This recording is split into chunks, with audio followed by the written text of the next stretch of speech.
பழனிசாமி சொல்லுவாங்கல்ல, கெடுவான் கேடு நினைப்பான்ங்கிற மாதிரி, விநாசகால விபரீத புத்தி மாதிரி, தான் பதவியில் இருந்தால் போதுன்னு கங்கா இந்த குட்டியை கட்டி பிடிச்சிட்டு இருக்குவேன், மடியில் உட்காந்து குட்டியை கட்டி பிடிச்சிட்டு இருக்குவேன், அதே மாதிரி பதவியை கட்டி பிடிச்சிட்டு உட்காந்துருக்காரு. ஒவ்வொரு நாளும் ஒவ்வொரு பேச்சுக்களை பேசிக் கொண்டிருக்கிறேன். உங்களுக்கு நன்றாக தெரியும். கோவையில் ஒன்றை பேசுகிறான், தஞ்சைக்கு சென்றால் ஒன்றை பேசுகிறான், அதற்கு பிறகு பண்ருட்டியில் ஒன்றை பேசுகிறான். 53 ஆண்டு காலம் கட்சியில் இருக்குன்னு பேட்டி கொடுக்குறாரு. பல முறை சட்டமன்ற உறுப்பினராக இருந்திருக்காரு, அமைச்சராக இருந்திருக்கிறாரு, தலைமையில் பொறுப்பு வச்சிருக்காரு. அப்படிப்பட்டவருக்கு எதுவும் தெரியாது கிடையாது. ஒரு பொதுக்குழு எடுக்கின்ற முடிவு இறுதியான முடிவு. எல்லோரையும் துரோகம் செய்கின்ற நோபல் பரிசு யாருக்கு கொடுக்க வேண்டும் சொன்னால் மாண்பு எடப்பாடியாருக்கு தான், எடப்பாடி பழனிசாமிக்கு தான் கொடுக்க முடியுமே தவிர யாருக்கும் கொடுக்க இயலாது. சட்டமன்றத்தில் நாங்கள் பிரதான எதிர்க்கட்சி என்ற முறையில் தெளிவாக நாங்கள் பேசுவோம். அதே மாதிரி பொதுக்கூட்டத்திலையும் பேசணும், ஊடகத்திலையும் பேசணும், பத்திரிகையிலும் பேசணும். அப்படி எங்கேயாவது திராவிட முன்னேற்ற கழகத்தை தாக்கி பேசுகிறார். தமிழ்நாட்டு அரசியல் களத்தில் ஆளும் கட்சியாக இருந்த போதும் எதிர்கட்சியாக தற்போது இருக்கும் போது அதிக அளவில் பேசுபொருளாக இருந்து வருகிறது எடப்பாடி பழனிசாமி தலைமையிலான அதிமுக. முன்னாள் முதலமைச்சர் ஜெயலலிதா மரணம் தொட்டு எடப்பாடி பழனிசாமி வர்சஸ் அதிருப்தியாளர்கள் என்ற கோணத்தில்தான் விவாதங்கள் முடிவில்லாமல் நடந்து கொண்டிருக்கிறது. எடப்பாடி பழனிசாமிக்கு எதிராக ஓபிஎஸ், டிடிவி தினகரன் வரிசையில் தற்போது களத்தில் இறங்கியிருக்கிறார் செங்கோட்டையன். செப்டம்பர் 5ஆம் தேதி கோபியில் அவர் கொடுத்த பேட்டி தொடக்கம் என்றாலும் முத்துராமலிங்க தேவர் ஜெயந்தியையொட்டி ஓபிஎஸ் உடன் வாகனத்தில் வந்தது, டிடிவியுடன் பேட்டி கொடுத்தது, காத்திருந்து சசிகலாவை சந்தித்தது, இந்த நிகழ்வுகளின் விளைவாக அடுத்த நாளே அவரை எடப்பாடி பழனிசாமி நீக்கியது, இவையெல்லாம் இந்த விவாதத்தை அடுத்த கட்டத்திற்கு கொண்டு சென்றுள்ளது. தன்னை எதிர்ப்பவர்கள் ஒவ்வொருவரையும் அதிரடியாக முடிவு எடுத்து நீக்கிக் கொண்டே வருகிறார் எடப்பாடி பழனிசாமி.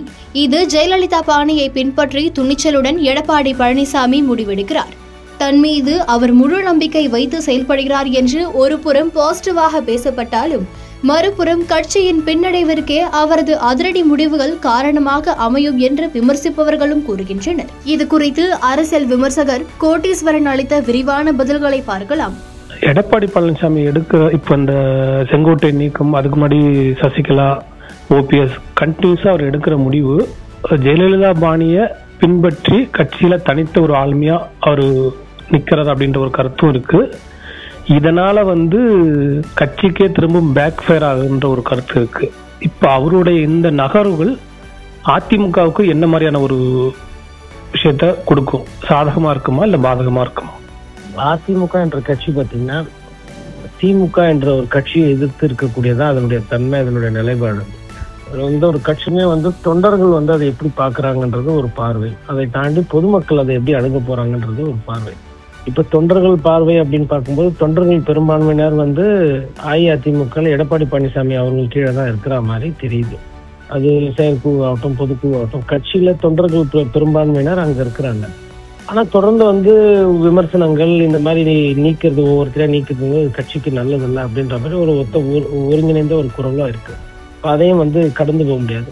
பட் இது கூட்டி கட்சி பார்க்கும்போது தேர்தல்னு வரும்போது மக்கள், அப்போ 3வது இடத்துல இருக்கவங்க மக்கள் இந்த சிந்தனையை எப்படி பார்க்க போறாங்க, இந்த நடவடிக்கை எப்படி பார்க்க போறாங்கன்றதான் ரொம்ப முக்கியம். இப்போ என்னதான் அது ஒரு காட்சி பொருள்ல பேசினாலும், ஊடகத்துல பேசினாலும் கொண்டாலும், மக்கள் ஒருவேளை அதிகப்படியான வாக்குகள் இரட்டை இலை அப்படின்ற அந்த கட்சிக்கு போட்டுட்டாங்கன்னா எடப்பாடி பழனிசாமியோட கை ஓங்கும்.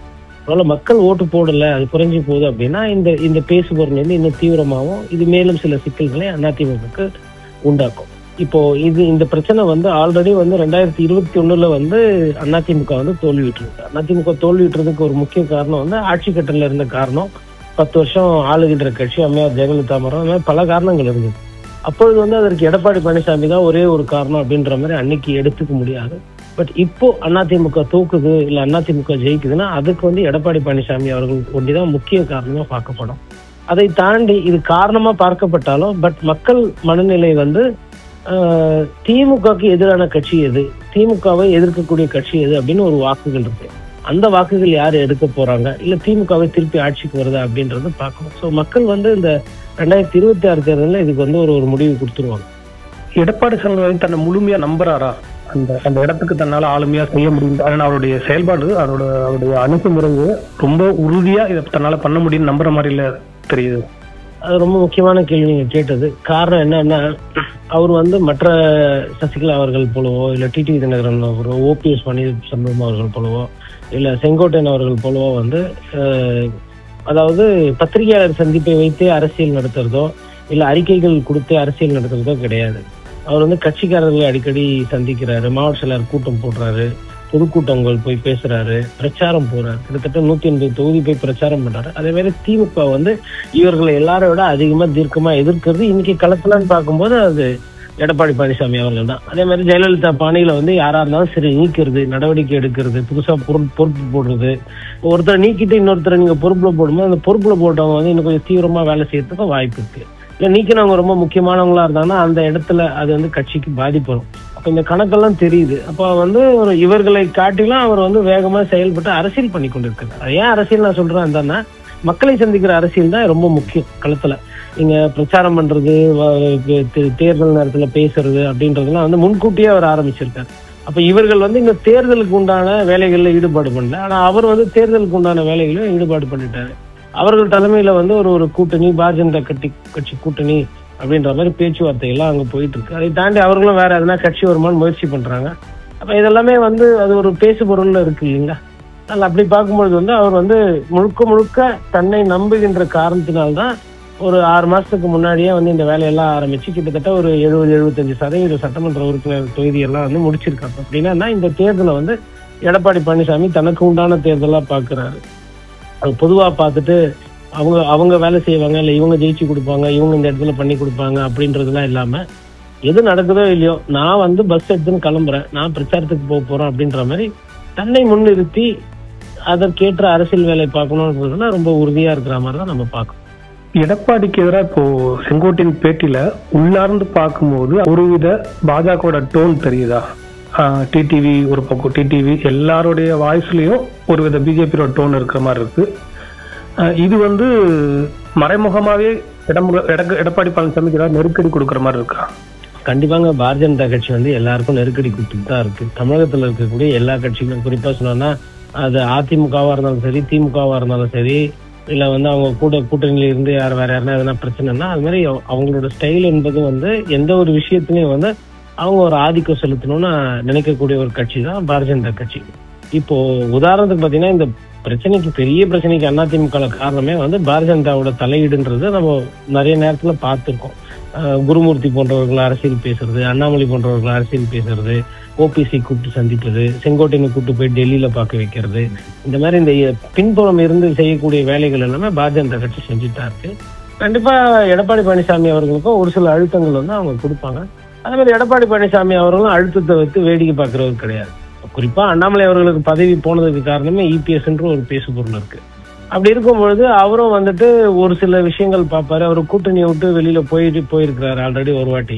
திருப்பி ஒருவேளை மேலும் தனக்கு ஒரு பிரச்சனை அப்படின்னா அப்ப அந்த முடிவு வருது, இல்ல இதை செஞ்சாதான் இது கிடைக்கும் அப்படின்னா அந்த மாதிரி நேரங்கள்ல எடப்பாடி பழனிசாமி அவர்கள் வந்து மாத்தி யோசிச்சு செயல்பாடுகளை மாற்றக்கூடிய ஒரு நபரா தான் பார்க்கணும். கூட்டணி இல்ல அப்படின்னு அவர் தான் பிஜேபி கூட சொன்னாரு.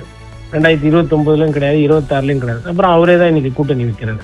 அப்ப இப்படி பேசுறவங்க நாளைக்கு மாறி கூட கூட்டணி இல்லாம போவாங்க. அதாவது இவர்கள் எல்லாருமே வந்து அரசியல்வாதிகள். தங்களோட நிலைக்கு பிரச்சனை வருது, இல்ல தங்களோட அந்த செயல்பாட்டுக்கு ஒரு சிக்கல் வருது அப்படின்னா அவங்க எந்த எல்லைக்கும் போவாங்க. அந்த விஷயத்துல வந்து Edappadi Palaniswami bold decision maker. அதாவது தனக்கு இப்ப ஒருத்தரை நீக்கணும், கட்சி விட்டுனா நீக்கிறாப்புல. யாரு என்ன ஏது அதெல்லாம் அப்புறம், இது சரியில்லை, இது சரியா வரல, நம்ம தலைமையை ஏத்துக்கல அப்படின்னா யாரா இருந்தாலும் சரி, கூட்டணி கட்சியா இருந்தாலும் சரி, அந்த தலைவர்களை எடப்பாடி பழனிசாமி அவர்கள் விட்டு வைப்பதில்லை. தன்னோட தனிப்பட்ட செல்வாக்கு அந்த கட்சியில வந்து ஒரு அம்மையார் ஜெயலலிதா அளவுக்கு இல்லைனாலும் அந்த பாதையில போனோம் அப்படின்ற அந்த முடிவுல வந்து எடப்பாடி பழனிசாமி ரொம்ப தெளிவா இருக்காப்ப. தென் மாவட்டங்களோட வாக்குகள் அப்படின்ற ஒரு ஆயுதத்தான் டிடிவி போன்றவர்கள் எடுக்கிறாங்க. இப்ப இந்த முறை அதை வந்து எடப்பாடி பழனிசாமி ஓவர்டேக் பண்ணிடுவாரா? இல்ல, இப்ப நீங்க கேக்குறது வந்து அது வந்து ஒரு தேர்தல் முடிவு சம்பந்தப்பட்ட விஷயம். தேர்தல் எப்படி போகுன்றதை பார்த்துதான் சொல்லணும். இப்ப நம்ம வந்து கட்சியில இருக்கிறோம் அப்படின்னா நம்ம அந்த கேள்வி கரெக்டா பதில் சொல்லலாம், என்ன நடக்குது கட்சியிலன்றது. பட் ஒரு விஷயம், ரொம்ப முக்கியமான விஷயம் என்னன்னா, தமிழகத்து தேர்தலை வந்து நாலு பாகமா பிரிச்சுதான் பார்க்கணும். நீங்க வந்து சென்னை, வட தமிழ்நாடு அது ஒரு பார்ட்டு, அதுக்கப்புறம் டெல்டா அது ஒரு பார்ட்டு, அப்புறம் கொங்கு மண்டலம் அது ஒரு பார்ட்டு, அப்புறம் தென் மண்டலம் அது ஒரு பார்ட்டு. இதுல வெறும் தென் மாவட்டங்கள்ல ஒண்டி வீக் ஆயிடும். தென் மாவட்டம் இப்ப மற்ற மாவட்டத்துல எல்லாம் அதிமுக பயங்கர ஸ்ட்ராங்கா இருக்கா? இல்ல இவங்க எல்லாம் வந்து மற்ற மாவட்டத்துல எல்லாம் போய் ஓட்டு கேட்க முடியுமா? அதனால இவர்கள் டிடிவி தினகரன், ஓபிஎஸ் அவர்கள் அது பண்றது வந்து ஒரு கிட்டத்தட்ட ஒரு சாதி அரசியல் மாதிரி அது இருக்காது. அது அதிமுகவுக்கு உகந்தது அல்ல. அதிமுக அவ்வாறு இருந்தது கிடையாது. ஒரு சில சாதியினர் வேணா முக்கிய அமைச்சர்கள் பதவியில இருந்திருக்கலாம். பட் அவர்களை அமைச்சரா பாக்குறத விட சாதிய கண்ணோட்டத்தை பார்க்கறது தவறு என்பது என்னோட பார்வை. அதுல இன்னொன்னு ரொம்ப முக்கியம் என்னன்னா, இவர்கள் தென் மாவட்டங்கள் பேசுறாங்க. இவங்களும் ஒன்றும் ஜெயிச்ச பாடெல்லாம் கிடையாது. இதுல யாருமே வந்து இப்போ அடுத்த தேர்தல் வரும்போது சரி எடப்பாடி பழனிசாமி தோற்கிறான்னு சொல்றாங்க. இவர்கள் யாருன்னா முதலமைச்சர் ஆயிடுவாங்களா? இல்ல இவர்களுக்கு முதல்வர் வேட்பாளர் இருக்கா? இல்ல குறைந்தபட்சம் சட்டமன்ற உறுப்பினரே டிடிவி தினகரன் கடம்பூர் ராஜு கிட்ட தோற்று தானே. ஆனா அதெல்லாம் மறைச்சு விட்டு இவர்கள் வந்து ஒரு ஒரு விஷயங்கள் பேசுறாங்க. இவர்களும் தோல்விக்கு சொந்தக்காரர்கள் தான். ஏதோ அவர் வண்டி தான் தோக்குறாருன்னு கிடையாது. அவர் தனியா நின்று தோக்குறாரு, இவங்க எல்லாம் சேர்ந்து நின்று தோத்துக்கிட்டு இருக்காங்க. அவ்வளவுதான் வித்தியாசம் இரண்டு பேருக்குள்ள. இந்த போக்கு என்பது மக்கள் முடிவு பண்ணுவாங்க. ஏன்னா மக்கள் வந்து என் பார்வையில என்ன இரட்டை இலை என்பது ஒரு ஒரு வெற்றிகரமான ஒரு சின்னம். அது காரணம் என்னன்னா, சமீபமா வந்திருந்தாலும் கூட திமுகவை விட ஒரு 10 வருஷம் ஆட்சி கட்டல எக்ஸ்ட்ரா இருந்ததுக்கு அது காரணம் வந்து அந்த சின்னம் வந்து மக்கள் கிட்ட போய் சென்றடைந்திருந்தது. அந்த சின்னமானது இந்த தேர்தலில் என்ன பண்ண போகுது? எடப்பாடி பழனிசாமி அது ஒண்டிதான் இப்போ அவர் கையில இருக்கு, கட்சியும் சின்னமும். அதை வைத்து அவர் என்ன பண்ண போறாரு அப்படின்றது தான் நம்ம பார்க்கணும். தென் மாவட்டங்கள்ல ஒண்டிதான் அதிமுக ஏதோ வீக்கா இருக்குன்ற மாதிரி கிடையாது. நிறைய இடத்துல பிரச்சனைகள் இருக்கு அவங்களுக்கு. இவர்களுக்கு வெறும் தென் மாவட்டத்துல தான் இவங்களுக்கு கொஞ்சமாச்சும் அந்த பேசு பொருளே இருக்கு. இவர்களும் தேர்தலில் தொடர் தோல்வியை சந்திக்கிறவங்க. இவர்கள் வந்து எடப்பாடி பழனிசாமியிடம் உட்கட்சி தேர்தலில் தோற்றவங்க. அதை சரி செய்து கொள்றதுக்கு இவங்க வந்து தேர்தல் மூலியமா இப்போ வந்து எதனா முடிவு எடுக்க முடியுமா, இல்ல தேர்தலில் ஆதிக்கம் செலுத்த முடியுமான்னு முயற்சி பண்றாங்க.